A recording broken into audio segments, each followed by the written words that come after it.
তিন রাস্তার মোড়ে এরকম মোড়ে টার্নিং নিতেছে, গাড়ি আলানো বইছে, ঘটনাটা কি বুঝলাম না। এই একটা গাড়ি একবার মাথা হমান হমান লেগে গেছে। এই তো ঘটনা কি হয়েছে? হে ভাই কি হয়েছে? আপনি অনেক আমার গাড়ি তেল আমি তেল চুরি করতেছি ভাই, চুপ করেন ভাই, আপনি একটু দিমনি। কি হয়েছে কি হয়েছে? ভাই আমার গাড়িতে তেল আমি তেল চুরি করতেছি ভাই, কইন না আমি আপনি একটু দিমনি ভাই। হে মে কেমনি করে তেল নিতেছে আরেকজনের গাড়ি, যে গাড়ি আলাছে হ্যাঁ থাকলে না ভাই দেখবো না আমি আমার কাছে চুপ করে নিবেন, দেন নাই যে কেমনে করে লাগাই নিছি গাড়িতে। তোর আমি তো আরো ভয় পেয়ে গেছি। আমি করি কি রে গাড়ি কি হইলো না হইলো তেমনি করে। আপনার গাড়ি আছে না?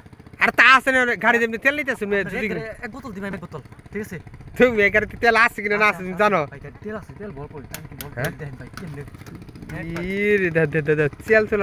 আর যদি কেউ যদি আয়া পরে তখন তুমি কি করবে? অন্য কেউ আয়া পড়লে? এটা আমার গাড়ি। ও মানে নষ্ট হয়েছে এটা আর কি করবে নাকি? নষ্ট করবেন, ঠিক আছে? আমি তেল নেই, আপনার দুই বোতল দিমনি ভাই, আমি এক মানে বোতল তেল চুরের টেকনিক দেখুন, যদি কেউ অন্য কেউ আহে তাহলে কইবো যে ভাই রে গাড়ি কি জানি সমস্যা হয়েছে হেরা দেখতেছে। আর যদি না থাকে তেল তুমি করে শুরু করে নিবো। হাই রে টেকনিক রে বাইরে ভাই করতে গেছেন ভাই। ট্রেনিং কেরা আপনার মাস্টার কেরা? হ্যাঁ আপনার মাস্টার কেরা? আমার একটা উস্তাদ আছে। ও হে উস্তাদ এমনি করে শিখাইছে নাকি? দেখছেন দেন গাড়িতে কেমনি করে তেল চুরি হয় এমনি করে। যারা আছেন চালক তারা অবশ্যই দেখে শুনে রাখবেন। অনেকে মনে করেন যে গাড়িতে তেল ভরছেন আর দেন যে তেল ফাঁকা হয়ে গেছে গা। এই যে এখন মতো ফাপড়ি চুর যারা আছে তারা কিন্তু তেলগুলো নিতে পারে, কারণ এখানে তো নাই খালি মাঠে, অনেকে কিন্তু বাইক ফাঁকে থাকে।